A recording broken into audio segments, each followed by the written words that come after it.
Welcome everyone to our second part of the webinar on EU cultural policy. We have had a first webinar, I think it was in June, where we were talking a bit about the basics, and we try not to repeat too much today, but to really look at, okay, where do we currently stand after the elections to the European Parliament? And so what do we think will come up? Some things we know that have already been decided. Some other things are already still in decision processes. So we would like to give you a bit of an insight into the current state of play when it comes to EU cultural policy.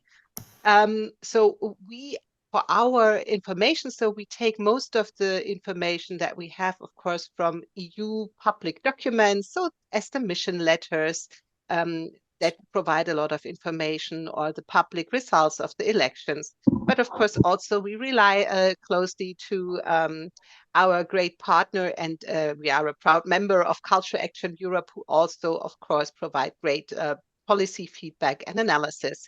And in between, we always try to have our own interpretation, our own view, and conclusions of the things that we hear and learn ourselves. And so bear with us. Some of these things are perspectives of the EMC, and some of the info is info that we have found publicly.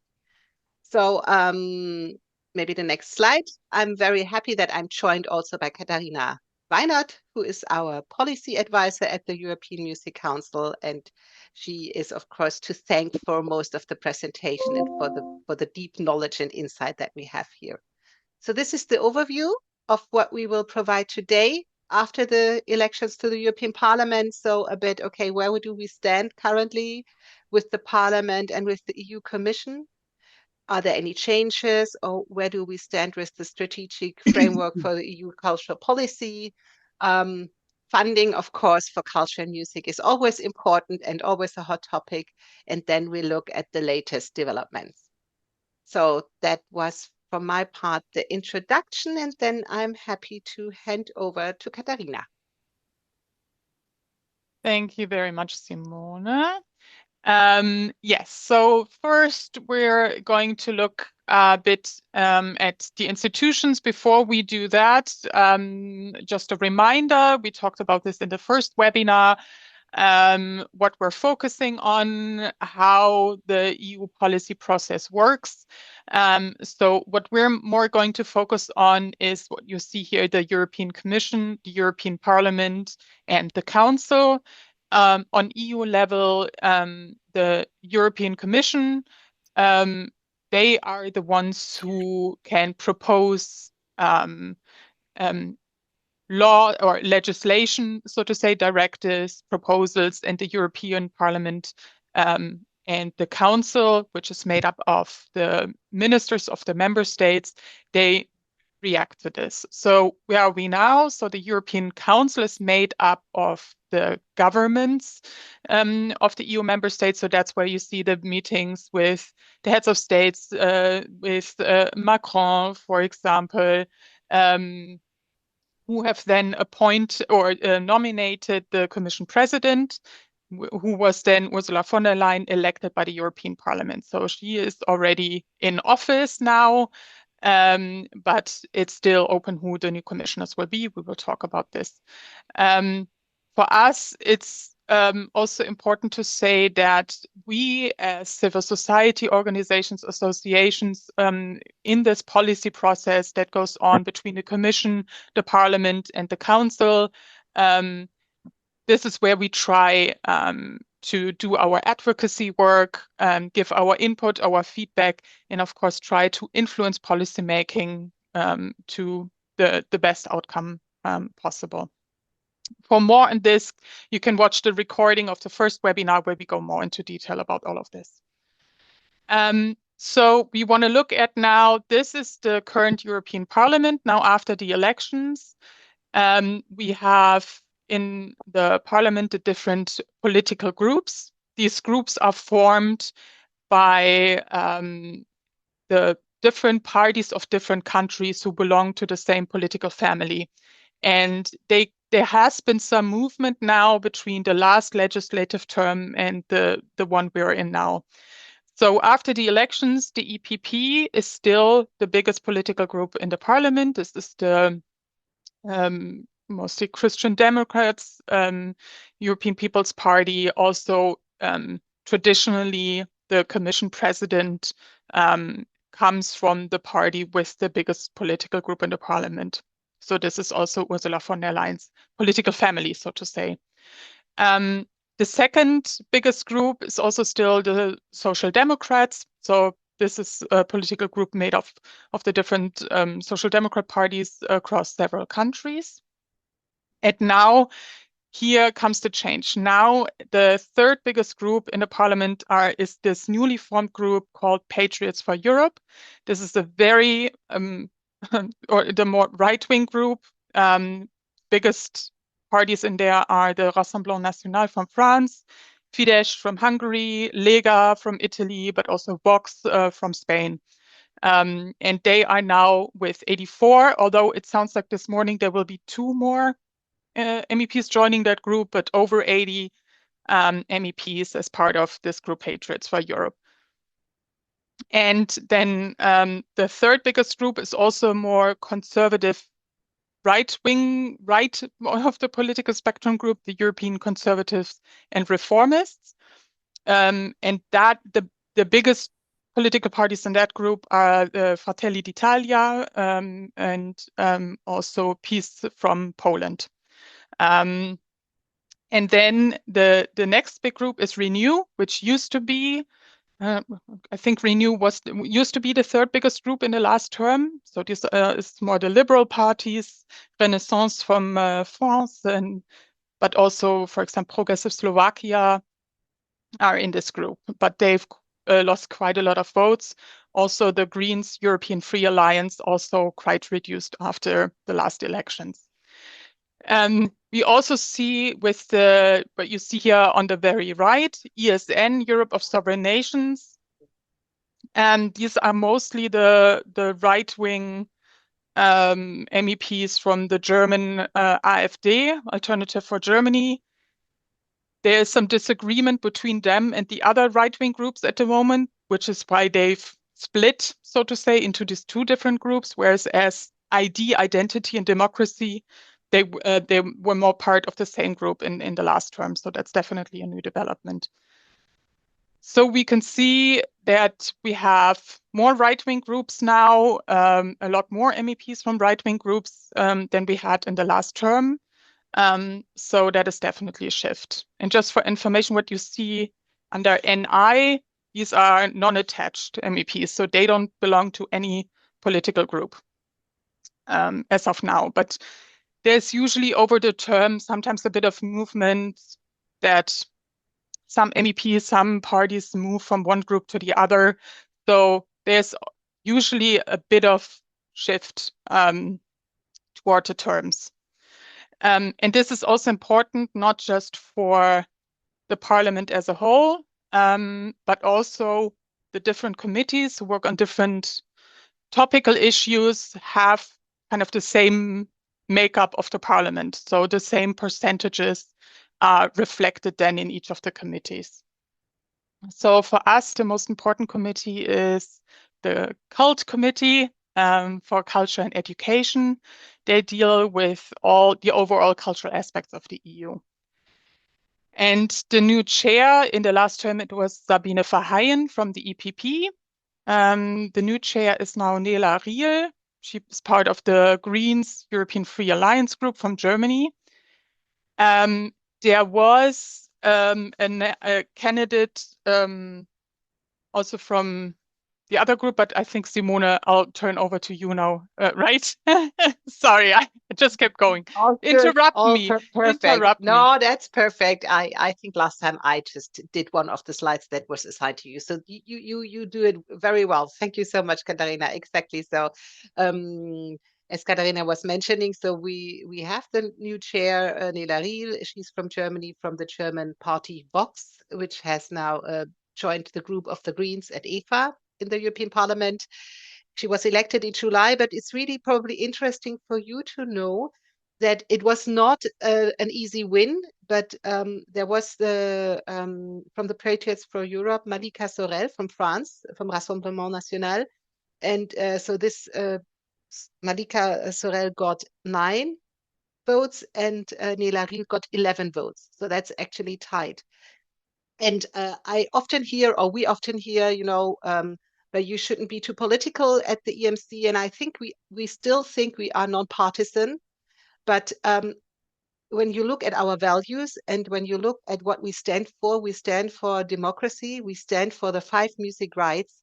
And especially when you look at what and how these right-wing parties actually interfere with culture and cultural politics on national level, this is really something that worries us. This is why we are very, very happy that we have a chair that is not coming from one of these right-wing parties, because you see, this week we will send out a newsletter with a statement on freedom of expression, which actually was produced because of incidents in diverse European countries where people are replaced from their positions because of a change in governments. So this is why we think it's really important to have not a chairperson from the right-wing parties, while still we consider ourselves non-partisan, and even if these people were elected democratically, because they were. And you still see that they will, of course, be part of the committees because they have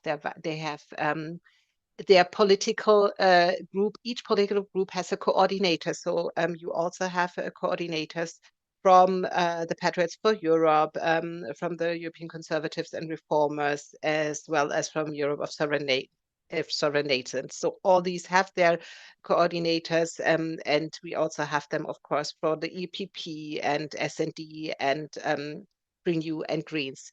So they are there, and most important, of course, also are the vice chairs that they will work together in shaping the strategies and the debates in the cult committee. So, for example, they prepare reports or opinions on Creative Europe or on Erasmus before it goes to plenary.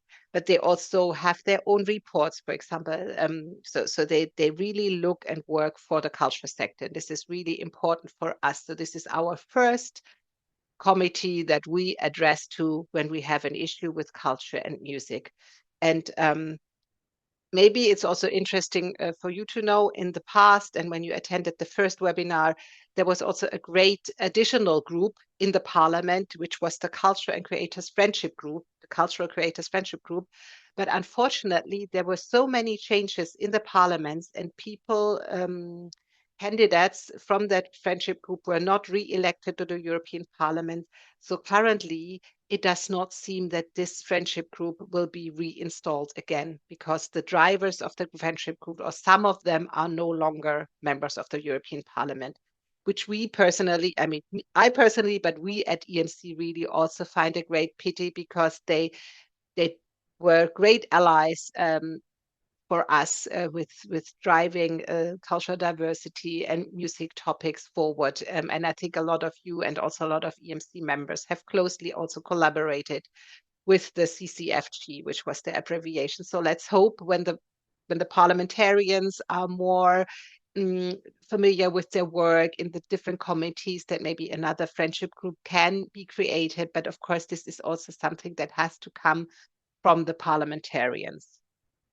So, but this is, of course, not the only committee that deals with cultural issues. There is also other committees that are important. So, for example, when we talk about international cooperation, there's the Foreign Affairs Committee that is important.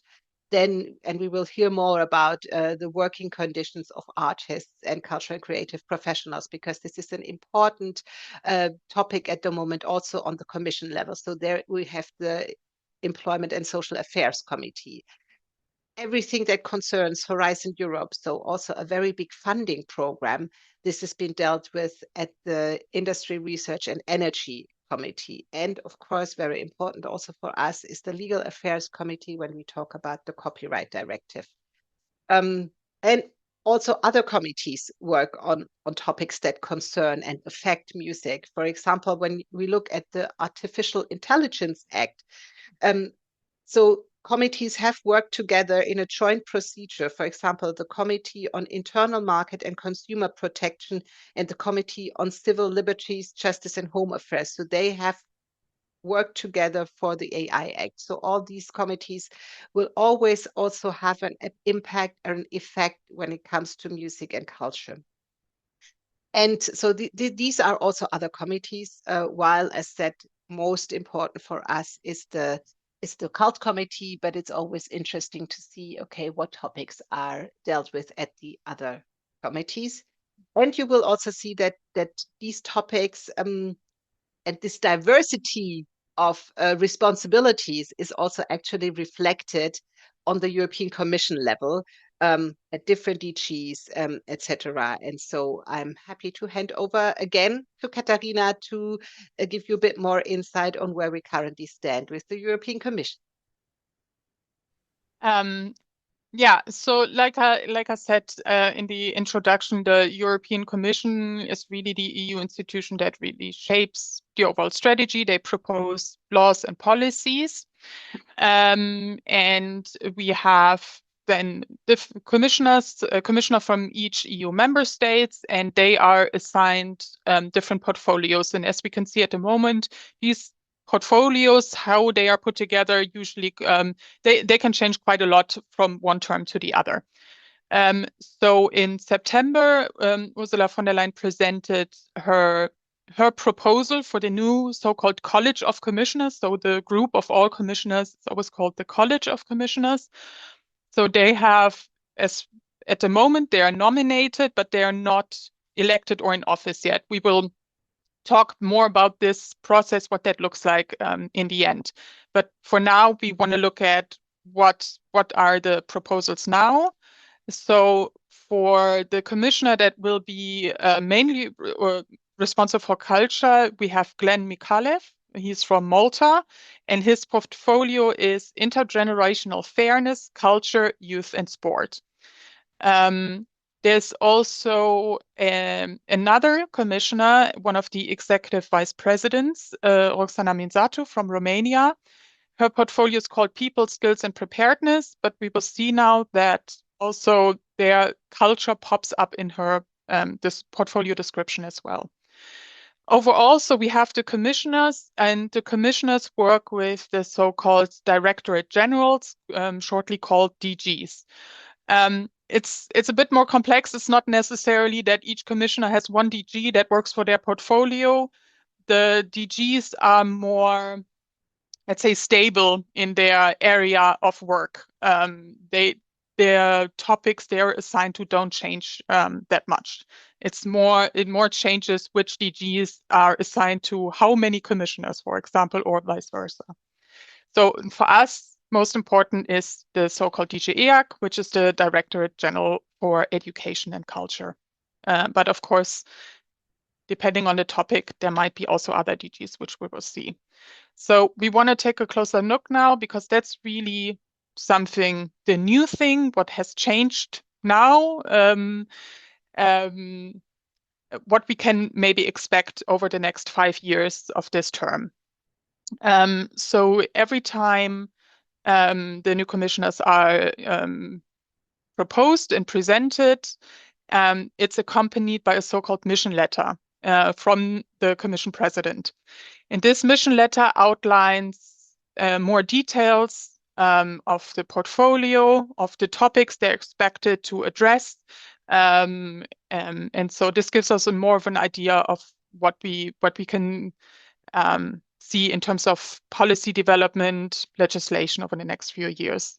And for Roxana Minzatu, who's as Vice President for People, Skills and Preparedness, she will mainly take care of education and working conditions will be big topics for her portfolio. So that's definitely of relevance for us.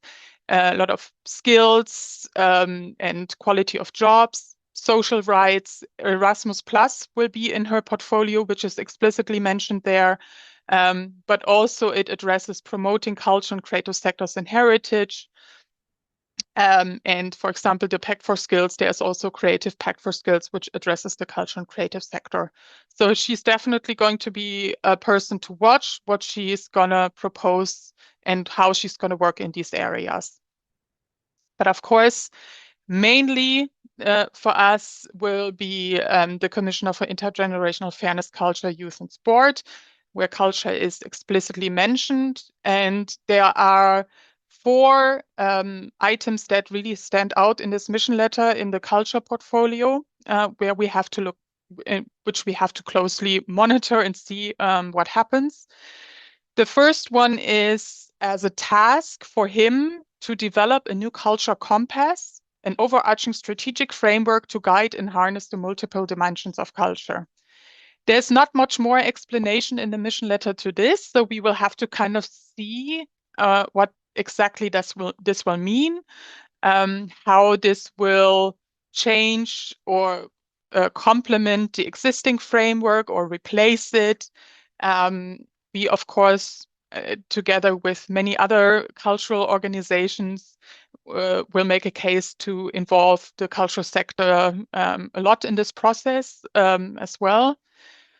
Then it continues with the focus on improving the working conditions. A lot has happened on this topic in the last legislative term, which needs to be continued and implemented now. So this is really a further following up on these measures. Also, to develop an AI strategy for the CCI, for the culture and creative industries. The AI Act is now in place since 1st of August. So, and from what it sounds like, this will be probably one of the first things we can expect from the new commissioner to put forward an AI strategy for the cultural and creative industries. And then also another topic that is explicitly mentioned is the access to cultural heritage, especially for younger people. So these are the main things outlined in the mission letter for the new commissioner on culture. Yeah, but there are, besides those 2, also other commissioners that will be of relevance for us. And then Simone, over to you for that. Yeah, thank you so much. So exactly. So other commissioners that will also have an impact on music and culture. So the first one that we want to quickly highlight is the Executive Vice President for Tech, Sovereignty, Security and Democracy, Henna Virkkunen from Finland. So here you see the things that we have extracted from the mission letter that we think are relevant for us. But maybe what's also interesting, what is not on the PowerPoint slide here is, of course, all the other topics. So a lot of her portfolio also is on security and borders, on migration, asylum, and defense. But it's interesting to see this combination of tech and security, because there they also talk, or the mission letter also talks a lot about cyber attacks and cyber security. So this is where these digital and the security topics interconnect. And a very important part of the mission letter also is on media freedom and anti-corruption. And when we talk about the music sector, I think probably what you can also see as a headline here, and of course we know that the full commission or the new commission of Ursula von der Leyen is a lot about competitiveness. So it's really about strengthening the competitiveness of Europe. And so here it's about the digital competitiveness. And so here, when we look what is important, or what are the elements that concern music. So of course it's artificial intelligence. So the mission letter talks about to boost artificial intelligence through AI factories, develop apply AI strategy. So the term is apply AI strategy with member states, industry, and civil society. So good to hear that it's also involving civil society, and set up an AI research council. Of course, still important, and the mission letter here clearly talks about ensuring that the Commission takes rapid and effective enforcement actions under the Digital Services Act and the Digital Markets Act, so that these will be implemented. But of course, a lot of these things will also have to be implemented at the national level. So let's see what she can really do about that. Then it also talks about an approach to media which recognizes its unique place in our democracies. So it's also there's also a talk about a new European democracy shield to counter disinformation. I think this is why media has such a strong attention here, because of course you see that there is a lot of false news, fake news circulating, but also really concrete attacks on disinformation to influence elections and election campaigns. So this is what this is also about. And of course, an important part is also to further improve the copyright framework. And to promote EU digital norms and standards internationally. So this is when everything that is to do with digital and AI, this is this executive vice president. But there's another commissioner that is also dealing with partly AI, and this is the Commissioner for Startups, Research and Innovation. This is Ekaterina Zaharieva. From Bulgaria. And so here is, of course, the topic a lot on research and innovation. So she should provide that researchers and innovators can thrive. So therefore, she should propose a European research area. And this is also interesting, guarantee a fifth freedom, the free movement of researchers and scientific knowledge and technology. So it's really about supporting research and higher education as well as innovation. But also part of her portfolio is the startup area. So she's also really mandated or asked to intensively work to further simplify access to funding, especially for innovative SMEs and small mid-caps. So this is also really something which is very much important for the music industry sector, so that they also are able to access this. So that this is really that the SMEs that and the startups that they are talking about also take into consideration the specificities of the cultural and creative sectors, and the music sector here, of course, included. But of course, the big portion of her responsibility and the big envelope when it comes to funding is the Horizon Europe funding line. So this is also in her responsibility. And then the last part is to further develop the new European Bauhaus, but now with this addition on a focus on innovation and bio-based materials, where I don't know where this will leave us with our plea to include music. Of course, under innovation, we can still be a part of that, but you might remember that we had an event in the Parliament, in the European Parliament in February, where we talked, okay, what's the place and the role for music in the new European Bauhaus, and also with other partners from other cultural areas. There is, of course, a bit the fear that this cultural dimension gets a bit blurred now by this new approach. So we will definitely have to follow that and look into what is the further development when they talk about the new European Bauhaus. What's their approach? So all in all, in a nutshell, we have tried. So thank you very much, Katharina, because in the next slide you will see so these mission letters where we have extracted these information from, they also talk about how and with whom the commissioners should work. So with what vice presidents of the commission should they work together, but also which directorate generals are attached to them. So here you will see, I'll just have to go to my respective slide. So here you will see that there is a lot of interconnections. So that you have the Directorate General for Employment, Social Affairs and Inclusion, DG EMPL, which is directly related to Roxana Minsatu. And then, of course, DG EAC, Education, Youth, Sports and Culture is directly connected to Glenn Mikhalev.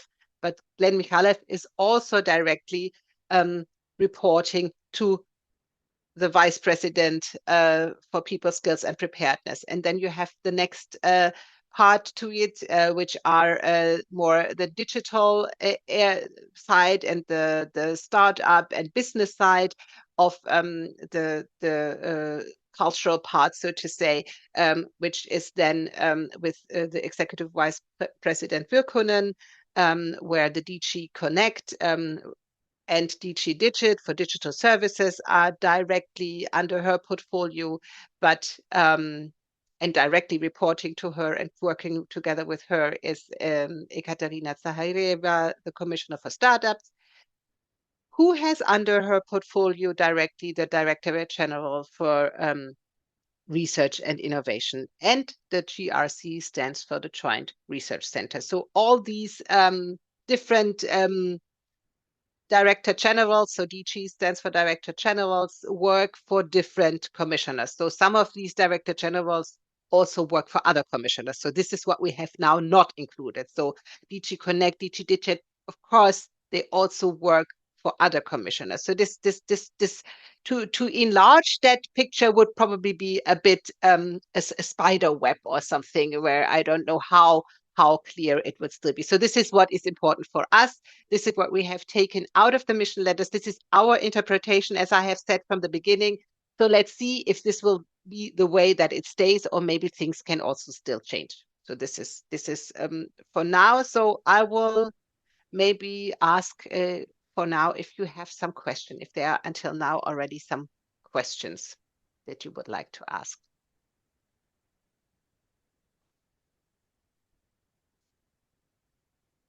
Oh, I see two chats. There's something.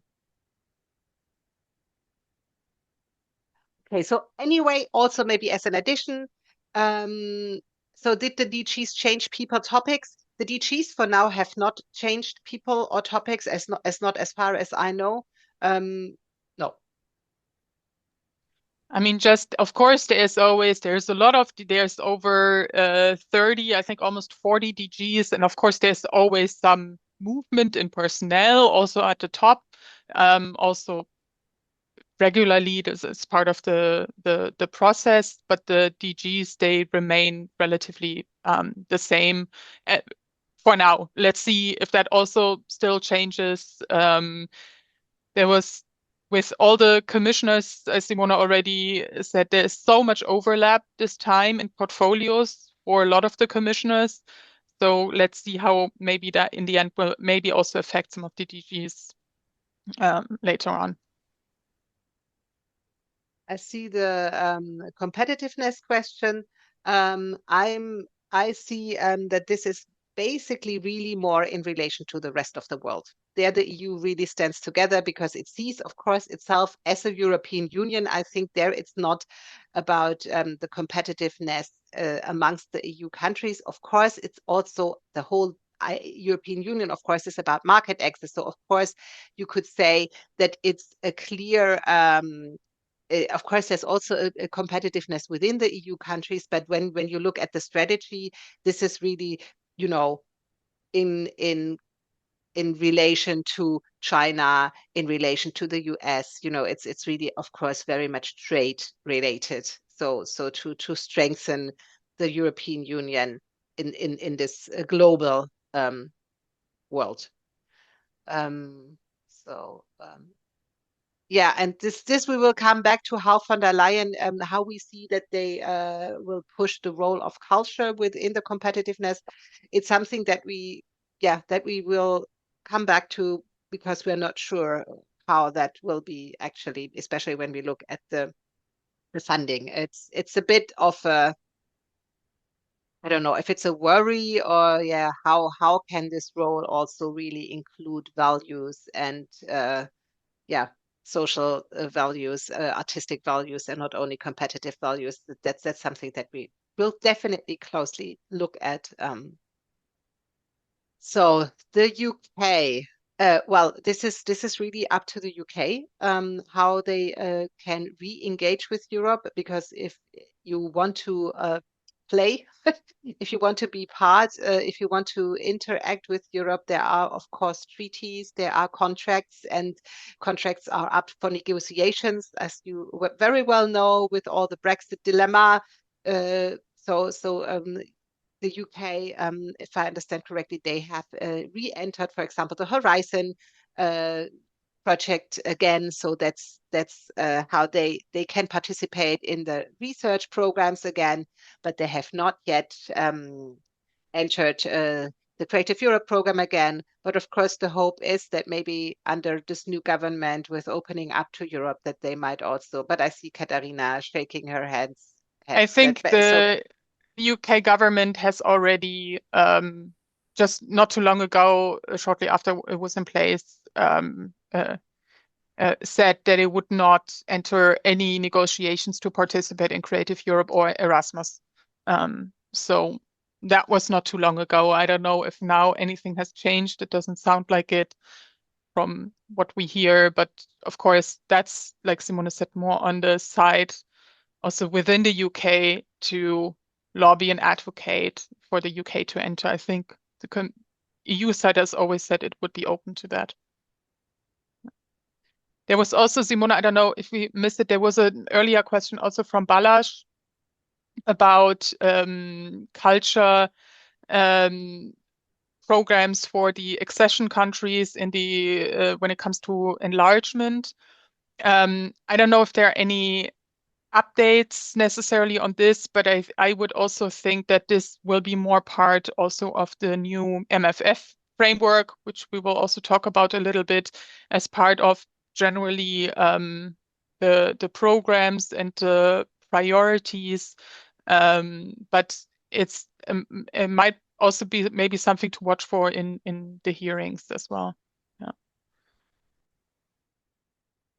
Yes, exactly. That's right. So a lot of the things are still, I mean, so some is guessing, and a lot of things we have to really see what the hearings will bring, and what, yeah, the next, also when the parliament, of course, will also play an important role.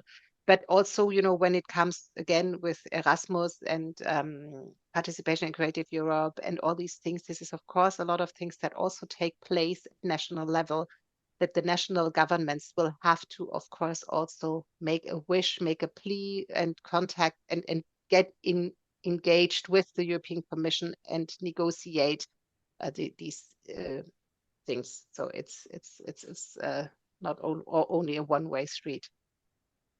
So the the music export question, of course, there is a lot of things already going on with regards to music export. I mean, they have funded under Music Moves Europe several studies, and you also know there's also the European Music Exporters Exchange Network that are very much really in charge of when it comes to music export strategies, and are here in close contact with the EU. But of course, let's maybe continue a bit, and then we can look into where we stand with Music Moves Europe and where we stand with other programs. So I would say thanks for the first round of questions, and we'll continue, and maybe you can put your questions again, and then we'll continue for now, and maybe come back to some of your questions, hopefully also within the presentation, or maybe then you just ask it again. Okay, Katharina, I think over to you. Yes. So in the next part, we will just address a little bit after we talked about the institutions. What are maybe some of the strategies that determine how cultural policy works on EU level? And there are several things that impact and largely determine how this works. So we mentioned already now a bit the new strategic agenda of the European Commission. We will look at exactly what that means in a second. But we also have the new European Agenda for Culture. This is really the strategy of the European Commission for Culture. The current European Agenda for Culture is in place since 2018. So it's already been 6 years. The one before that was also in place for a long time. So this is something, there is no time frame on the European Agenda for Culture. So it doesn't say it runs from this and this year. And this is different to the Council Work Plans for Culture. The Council Work Plans for Culture come from the member states. They run, the current one is from 2023 to 2026. So they are renewed every few years, which is then different to the European Agenda for Culture.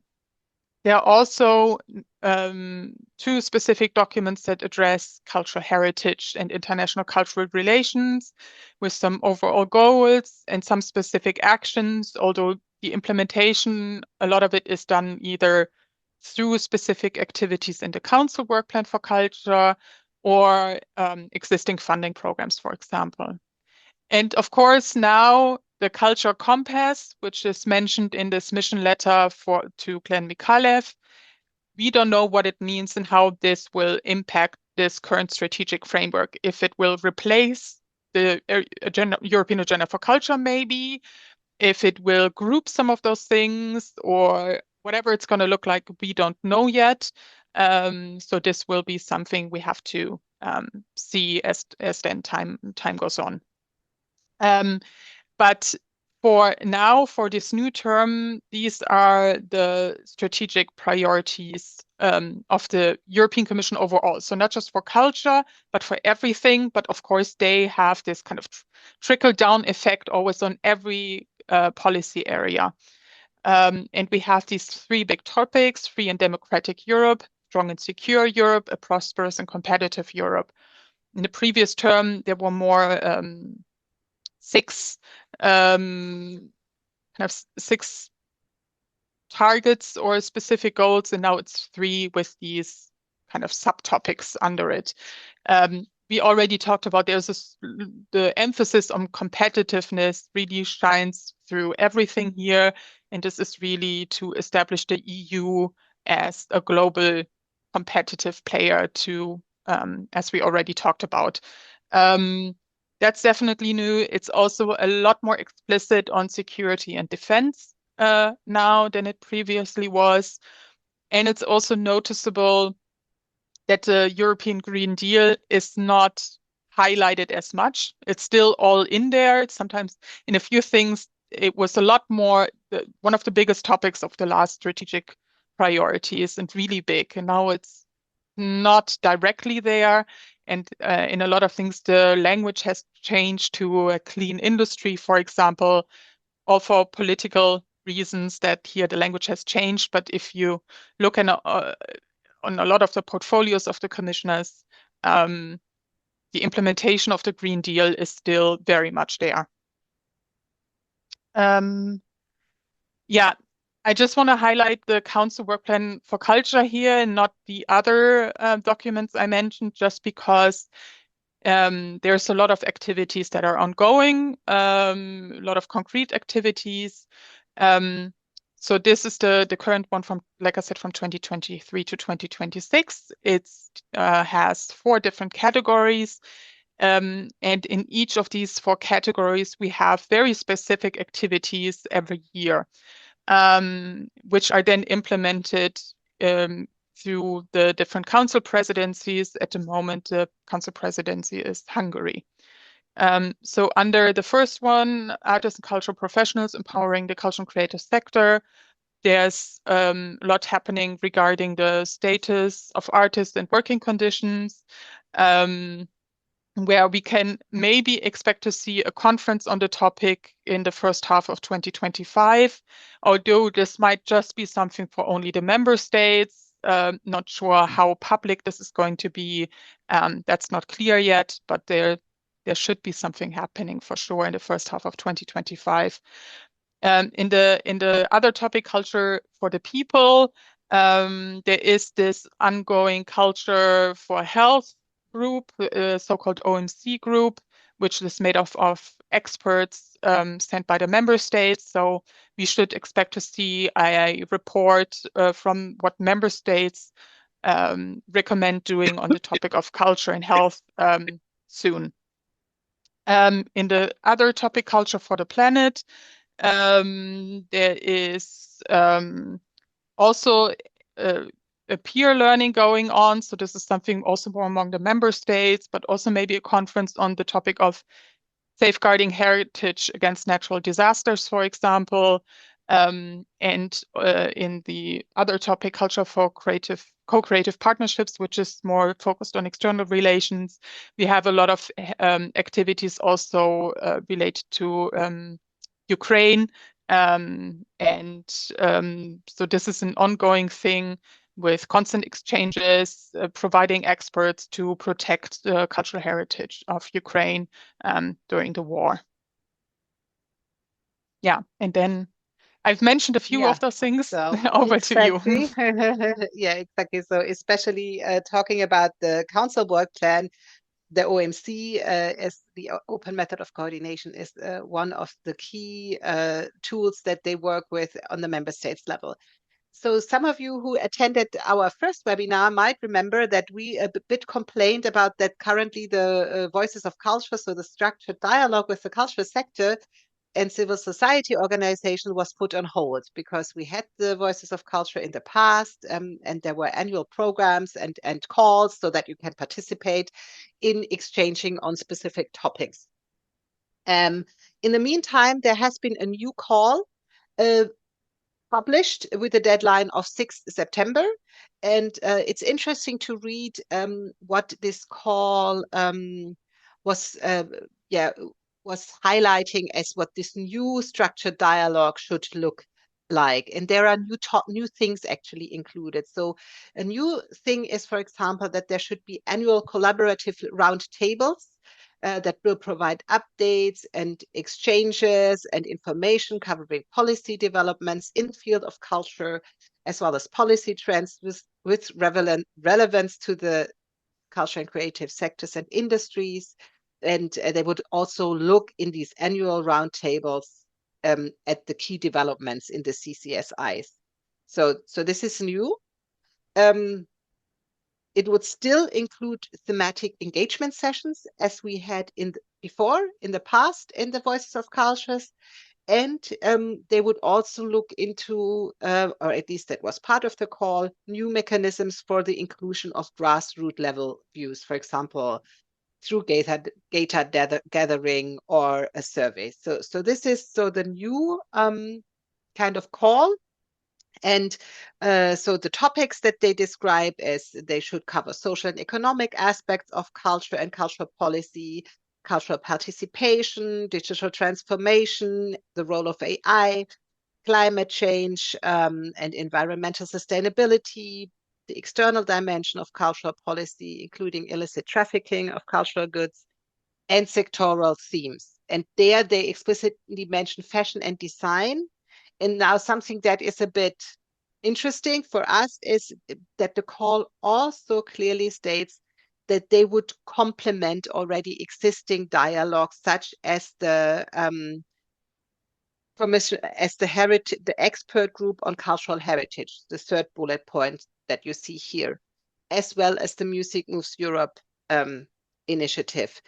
For us, we would say, yes, the expert group on cultural heritage, this is really a regular dialogue exchange format where the EU invites their dialogue partners, so civil society stakeholders, as well as representatives of member states and other directorate generals to discuss topics.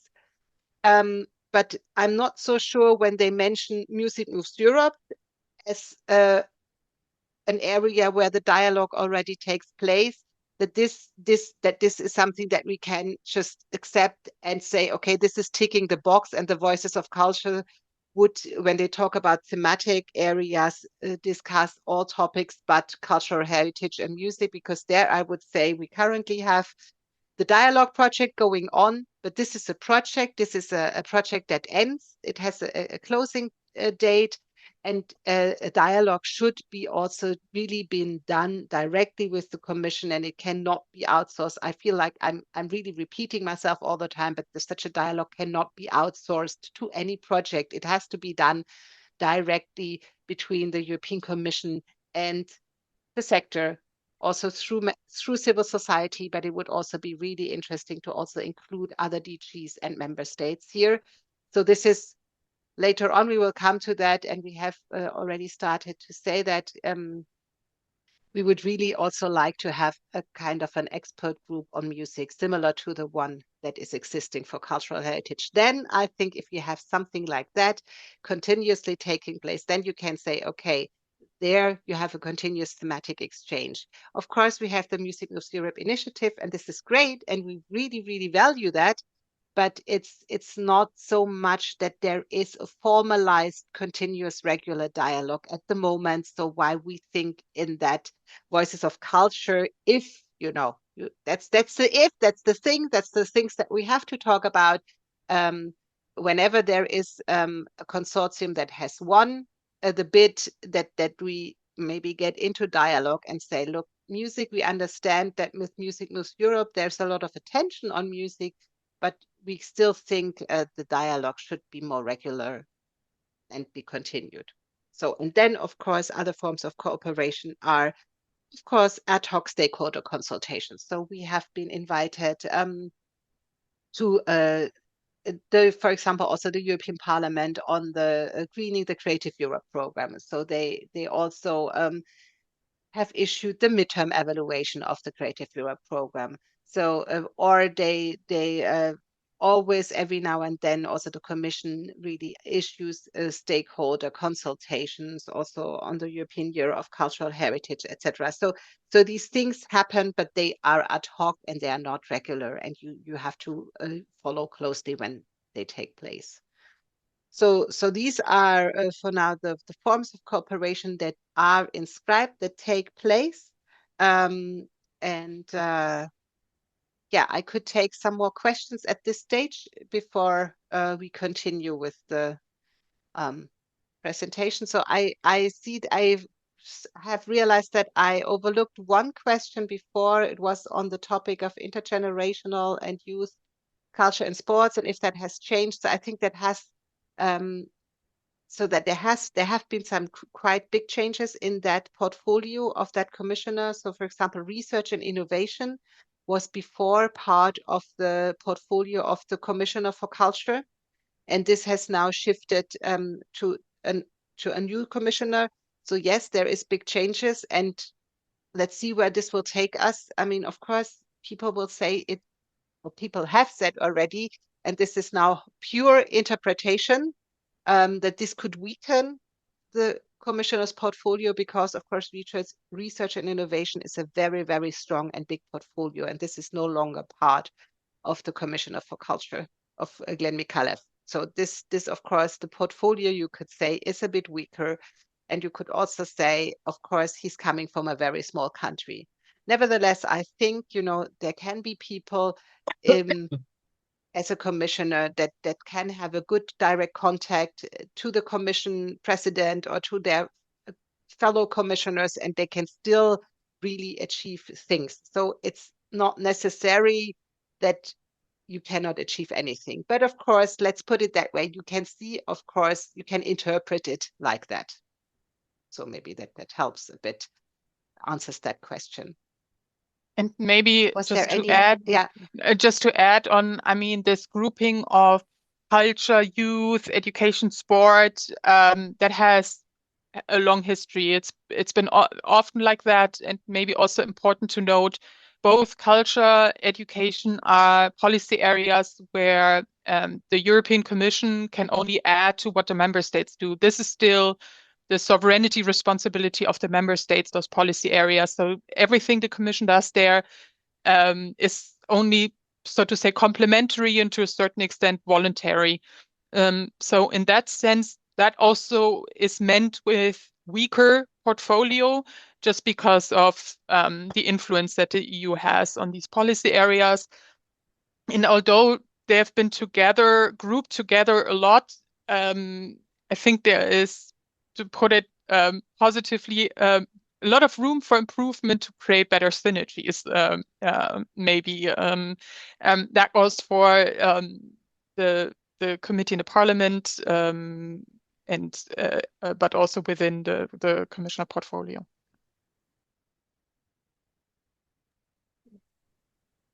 I don't know if there were any other questions. Maybe I'll just continue and more questions will follow. So now, talking about finances, talking about, okay, strategies, but these strategies, they also are reflected in funding programs. So, of course, what will come next and what is important is the framework. How is the funding, how is it embedded? And it's embedded in the multi-annual financial framework. So we currently operate in this framework until 2027, including 27, and it includes all funding programs, so also Creative Europe. And an important part or an important moment was this year when the European Commission has published the midterm review of the overall multi-annual financial framework, but also including the midterm review of the Creative Europe program. And I will come back to that in a minute. And this review, of course, will also have an impact. It will inform how the future funding programs can look like. And it's interesting to see that in the mission letter of von der Leyen to the commissioner for that mainly deals with budget, there is a new structure for the new multi-annual financial framework. So it's now divided into three.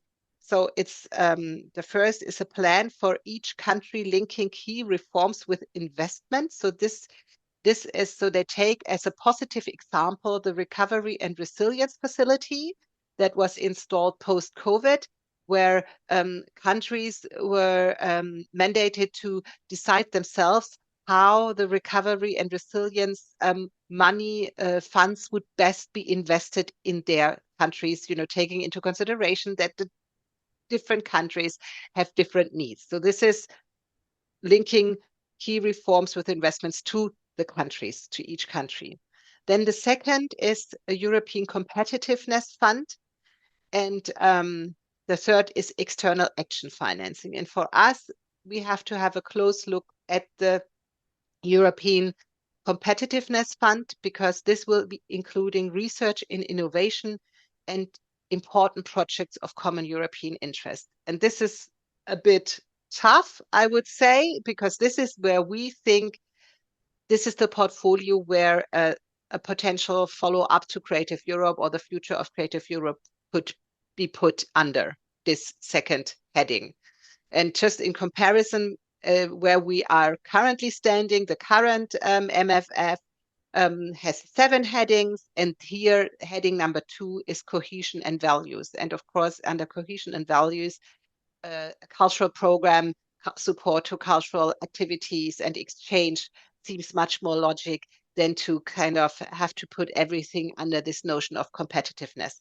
But let's see, I think, negotiations are starting now, and maybe also headlines can maybe be changed. Let's see. I think sometimes words can be changed. So this would be surely something to have a close look at. So continuing on that, like I said, based on the future so next slide is the Creative Europe midterm evaluation. So we expect that this evaluation will be published by the end of 2024. And I'm also happy to share that not only did we participate as EMC in this public consultation, we were also interviewed by Ecoris, who carried out also qualitative interviews with sector stakeholders, so that we can also reflect on how the implementation of Creative Europe's worked. Where a very clear thing, so if we go to the next slide, and you will also find we have produced a public statement, a public position paper on our midterm evaluation contribution. The Creative Europe program is really great, and it's very helpful. And I think we cannot, by all the criticism that we always have, I know we are a very critical sector, and we like to reflect, and we like to propose new things and say, oh, everything can always be better. But I think the most important thing that cannot be underestimated in mentioning is that it is a great program.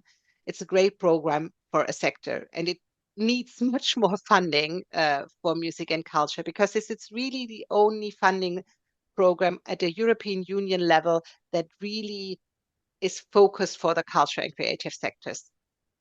When you hear that there is money also in Erasmus Plus and in Horizon and in other programs, yes, that is true, but it is not so tailor-made for the culture sector as is the Creative Europe. So this is really, I cannot repeat it often enough. And I think this is really also something that we have to repeat to give this positive feedback that this is a great program so that it can continue also in the future.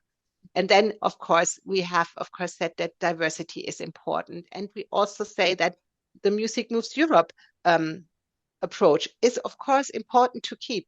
It's good that because the music sector is a very, very strong and important sector within the cultural and creative sector. So these are all really good and positive examples that we should keep. Then there are discussions, when we were invited to Greening the Creative Europe program, and now with the topic of the working conditions, there is a big debate, of course, on will there be conditionalities attached to new funding programs. So if you receive public funding, you have to make sure that your project is green and that your project is also operating according to fair working conditions. And things like that are very important. At the same time, it's also important to understand that the European Union and the member states and the sectors are very, very diverse. So when you talk about greening, it's a very different context to talk about when you are operating your project in Sweden as compared to when you are operating your project in Bulgaria. Because, for example, the rail systems are just not comparable. That it's not necessarily easy to travel green everywhere in Europe. And these things really need to be reflected when we talk about a cultural program. It's not an infrastructure program that invests in making the transport across Europe green. Also, it's very important for us to talk about the international cultural exchange and freedom of artistic expression, because there is of course, there is the great Mogherini report, but at the same time, every now and then you see calls that are very much looking into culture as promoting Europe in the world, and where we think a dialogue-based approach to international cultural cooperation is really needed, and that we don't have contradicting statements or approaches here from the EU when it comes to Creative Europe funding. So, and now I'm looking at Music Moves Europe. So maybe the next slide. This is, of course, still the important music strand within Creative Europe. So, we come from a preparatory action, and now it's inscribed as a thematic approach within Creative Europe. It's this integrated approach. So what you see on this slide is actually what you will also find on the EU website. And again, here, we are so good in criticizing, but it's great to have it. I think we also have to say it's great to have it, and it's really important. And let's also be open and say, okay, let's work together. Let's hopefully be able to really in dialogue say what is working well and where do we wish to improve things further. But it's good to see that this program is there and that there is at least a first understanding that the music sector needs attention. So when you look at it, what is still to come? So as you know, and I think that's something that we also discussed in part 1, the Creative Europe is operating through annual work programs. So the annual work program for 2024 foresees also a call on greening the music sector. And we expect, so it was in the real written work program, it was foreseen to be published in July, but we now expect that this call will be published at the beginning of December with a deadline in February. And this will be, again, a cascading call, so to support music projects in the green transition of the sector, and it will make available 5 million euros. So that's how it is written in the work program for 2024, and we wait for the call to be published. For us, of course, it would be great if the sustainability approach could be very open and broad and just say, okay, every project that is supported has to operate according to green guidelines, and then you can look at sustainability for the music sector in different areas, because that way you can really fully focus on the content, but we will have to see how the call will actually be shaped. So we don't know. So this is the thing that will come up still this year, because it's the work program Creative Europe 2024. But it's also important for you to know that for the work program 25, there is no specific Music Moves Europe call included. So there, if for 25, there will be the usual cooperation project calls. And of course, then the Culture Moves Europe calls that are out there. So this is where we stand with what's coming up with Music Moves Europe. And then maybe next slide, what is really also interesting, what we have found out a bit more by accident. So the aims of Music Moves Europe that are now formulated in the European Commission answer to the European Parliament report on cultural diversity and the conditions of authors in the European music streaming market. So there was this European Parliament report, and the European Commission had to provide an answer. And in this official answer, we found this clear answer and aim, what is Music Moves Europe? And I think it's a very great list of things. And as I said, it's great to have it, but of course, we would love to see it maybe a little bit more ambitious, not only stimulate in the company, but maybe really also support and provide funding, including also, supporting in policy actions and legislative actions. So I think there is a lot in there and a lot of goodwill. And I think it's also up to us from the music sector to also take the Commission by their word and to continue the exchange when it comes to Music Moves Europe. So I think that's it from me until then for Music Moves Europe, and then I would hand over to Katharina for current policy developments. Yeah, and just to say, after this last section, there will be time for all your remaining questions. So we will come back to those. So now we want to give you a bit of an overview, and you will see now a lot of things that we have mentioned now during our talk. So what are some of the big items for cultural policy that we're going to watch over the coming months? So we just talked about Creative Europe. There will be a new proposal for the new multi-annual financial framework by 1st of July 2025. There is one thing that stood out to us in the mission letters to the commissioners. We've seen Erasmus Plus mentioned explicitly in the programs. We've seen Horizon Europe being explicitly mentioned. We have not seen Creative Europe being explicitly mentioned in the mission letters. It doesn't appear by name. That's, of course, leaves room to a lot of interpretation what this could mean. If that means there is the idea to combine the current program together with other programs under different titles, maybe that's an idea at the moment. It's not clear yet. We don't know. But from our side, as Simone has explained, this standalone Creative Europe program is something very important for the sector. And that, at least from EMC's side, we will definitely continue to advocate for. Music Moves Europe, I'm not going to repeat what Simone has just explained, but definitely that's one of the things to watch over the coming weeks, even months. So the working conditions of artists and cultural professionals really, the COVID crisis really gave with all the negativity that was attached to it, really opened the political opportunity to talk about working conditions also on a European level. There's a lot more awareness among policymakers that for this topic. So we had, on the initiative of the European Parliament, a report which was really a first, because they used a specific legal base to really trigger some action on the European Commission side. Very detailed, but I think that's the first time the Culture and Education Committee has ever done this. Then earlier this year, the European Commission replied and proposed a number of initiatives how to react to what the Parliament has asked for them.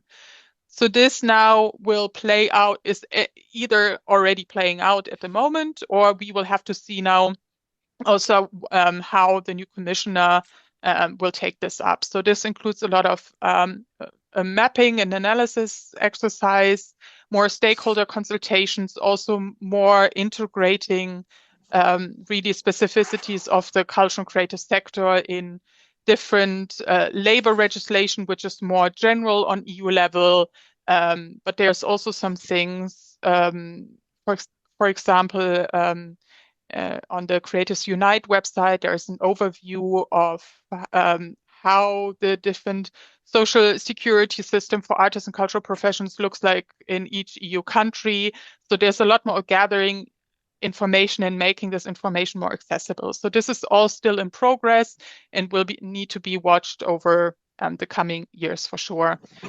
There's the music streaming report by the Parliament, were also, as mentioned, the Commission answered, although their actions are a lot less directly committal to, but it's rather reply where they explain what they're already doing on the topic through the copyright directive, for example, through Music Must Europe and other things. So it's more an overview of where they provide what they're already doing in response to the Parliament, what they said. So then somewhat related maybe even to this topic is everything on artificial intelligence with the AI Act now in place, and the expected AI strategy for the cultural and creative sector, or in cultural and creative industries, that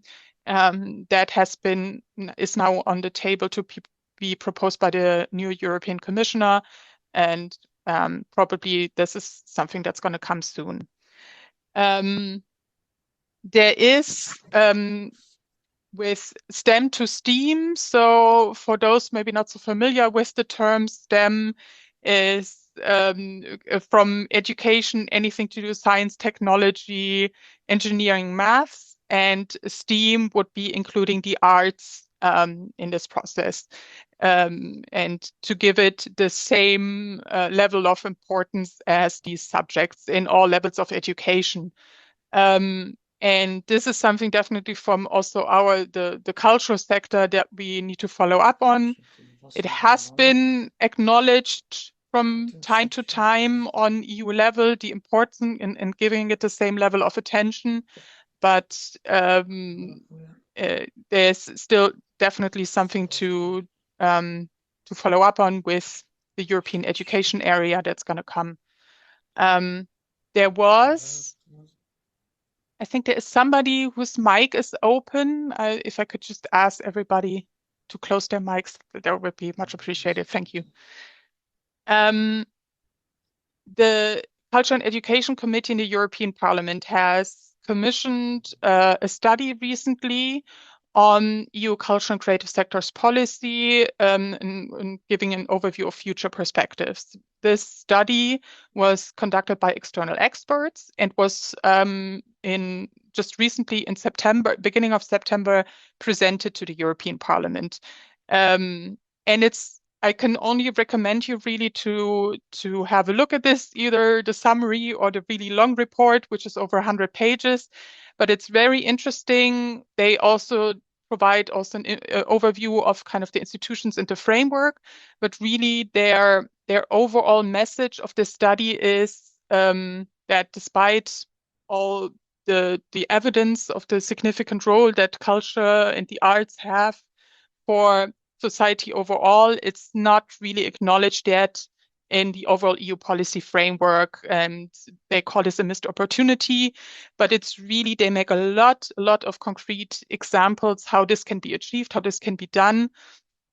And it's really an advice to the MEPs in the Culture and Education Committee what they could take on as tasks. So for all of those who are already active in advocacy work or want to, it's really worth checking this out, and you can use it as a reference and saying, look, even these external experts have recommended these concrete steps, and it can serve as a great source, maybe also of inspiration. So I just want to really recommend everybody to have a look at this. And kind of as now a final, what's going to happen the next few weeks. We mentioned now we have these commissioner designate and the nominees and the candidates, but they have not been elected yet. So how is that going to happen? How does that look like? Ursula von der Leyen, she is already the elected commission president. She has presented her candidates, and they will now go through a hearing process in the European Parliament. Either today or tomorrow, we will know for sure when these hearings will take place. Right now, it looks like they will take place in the beginning of November. And then the first step is that the Legal Affairs Committee checks all commissioners if there's any conflict of interest. This will be done mostly on a based on paperwork. Only if they have some doubts or questions, they can also invite them to come to the committee for a hearing specifically on that. But the main part is that all the commissioners designate go into the committee in the European Parliament, which matches their portfolio. And since we have seen a lot of overlaps and different committees, so this is quite the exercise for the European Parliament also to figure out which commissioner has to go to which committee. So that will be a tricky exercise for them to work out. Will potentially also make this process longer. We will have to see.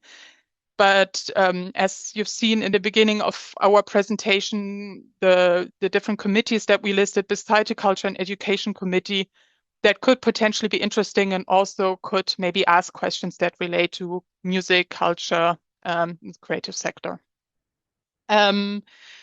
So the plan is at the moment that then the new commission, so they will, each committee will then vote on the candidate. In the first round, they need a 2/3 majority in the committee to pass. If they don't get this 2/3 majority in the first hearing, they go to a second round of hearings in that committee, and then another vote where they will need a simple majority. If they don't achieve this simple majority, the country where that commissioner is from has to propose a new candidate, which obviously can mean the process can take much longer. Whenever all commissioners have gone through the hearing process through the committees, the plenary will vote on the whole college commissioner overall in one big vote. It's scheduled to take place, this final vote, on 25th of November, so that they can start on 1st December. But we will see in the last few hearings that took place, there was usually at least one candidate that didn't make it through the hearing. In 2019, it was even 3 that were dropped in the hearings for different reasons. Either there was the MEPs determined there was a conflict of interest, there were ethical concerns, or sometimes they doubted the competence in the field they were assigned to. So there can be different reasons. And at the moment, when we're looking at some reports, press, there are some shaky candidates this time, which also includes Glenn Mikalev, who's nominated for the culture portfolio, mostly because he's the youngest of all the commissioner candidates, and it's mostly about his perceived inexperience. So that will probably rely a lot on his performance in the hearings, how good he can answer the questions. Also Yekaterina Zarieva for research and innovation. There are some doubts about some scandals about Bulgarian visas. So a lot of times it comes back to former scandals in their roles, as a lot of them have been ministers before, for example. Also with the Slovenian candidate Marta Koš from Slovenia, about some where she had to resign as ambassador to Germany and Switzerland. So all of these things will surely come up in the hearings. It's always a political game. So because they will lengthen the process, is it worth the risk of rejecting a commissioner and extending the process? So we will see what this looks like. But normally these hearings of the commissioners in the parliament are public. You can watch it in a live stream. There's always also translation in all EU official languages. So it's something, if you're interested, really to either follow live or watch the recording afterwards. But that will be the really exciting things to happen over the next few weeks, and then the actual work can get started afterwards. Yeah. Yeah, I think that's the for now, but we have some time for questions. I don't know. I didn't watch the chat now, so I don't know what questions have come up now.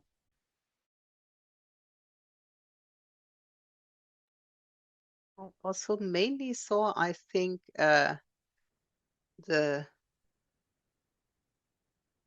links. I think there There was was also George about yeah. EU, about visibility of people of color in EU policy. Yeah, I was just going to say that. I think on George's question, so one example is the Simone explained about the Voices of Culture process, the structured dialogue. So how this has happened in the past, depending on the topic, they have issued a public call for proposals where people could apply to be part of this process. That's one very direct way of taking part. But of course, it's true. It's a very big machine, and that's what we try to do as networks, kind of to all work together. So, I mean, from our side, of course, we're speaking as a European network. We can only encourage to become part of a European network. We try to facilitate some of these exchanges and provide these opportunities sometimes for exchange. That's more on the policy side, but of course, there is with Creative Europe or Culture Moves Europe, which is the mobility funding program, opportunities to be involved in projects if you have the right partners. I don't know if that answered your question, hopefully. If not, let us know.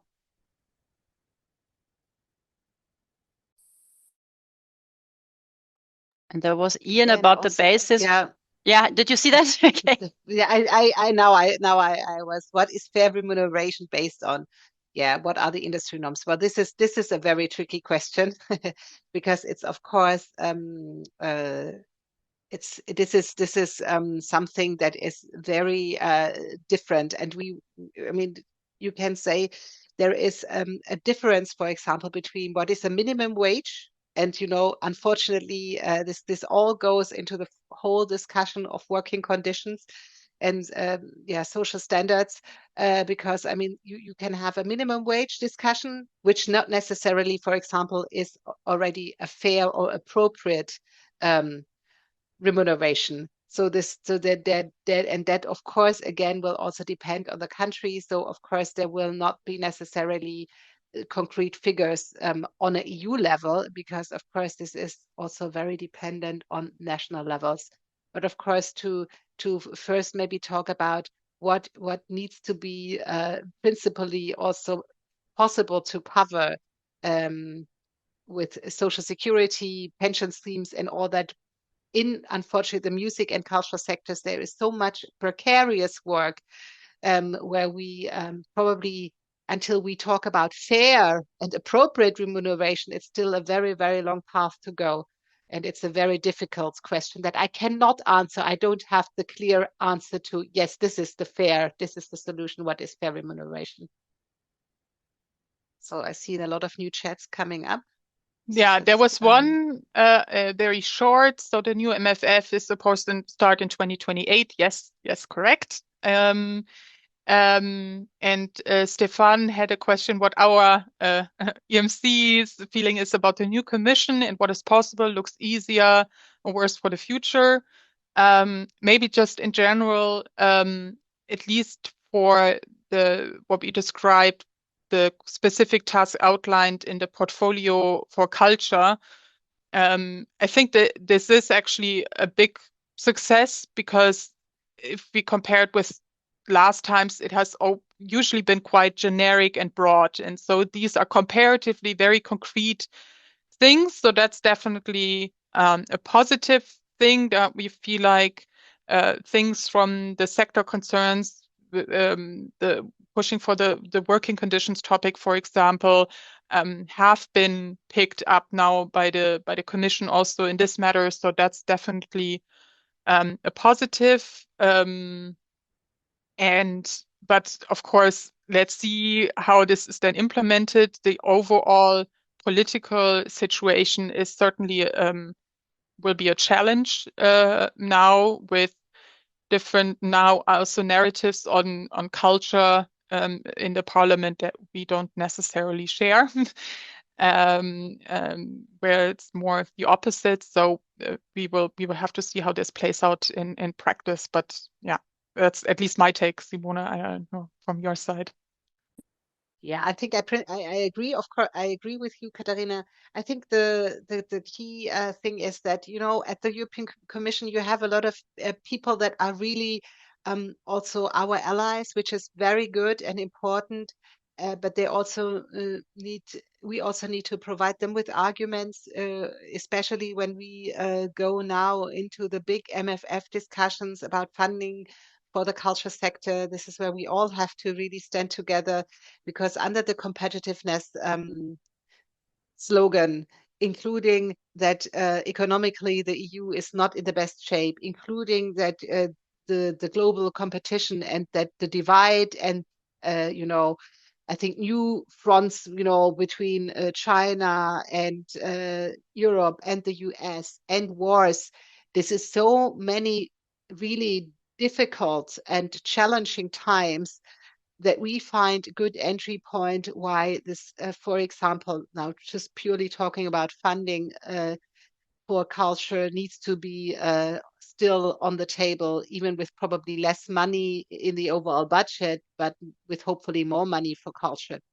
So things like that, and that the values that we share and that culture can really provide and promote, that these values are really also being taken into consideration also in an EU narrative, so that it's not only in some documents at the beginning and then at concrete policy making no longer really reflected. I think these are things that we need to work on. So it's both, you know, it's we have allies, and I think people do believe in the importance of culture. At the same time, we always have to continue and keep repeating our messages. I think it's not so, and we will have to see. I think, you know, some people seem to be really approachable, and let's see and continue the exchange. Yeah, it's not a yes, it's all perfect and bright future, but it's also not only dark future. So it's let's navigate in where we are. Okay, so thank you so much, everyone, for your very, very kind words. That's really, really appreciated. And let's stay in touch. Also, George will stay in touch again, I hope. And everybody else, we're open. We're a membership organization, so you can also join us if you want to be more involved. And we are very, very happy that you attended this year, these days, the second part of the webinar on cultural policy in the EU. Thank you so much.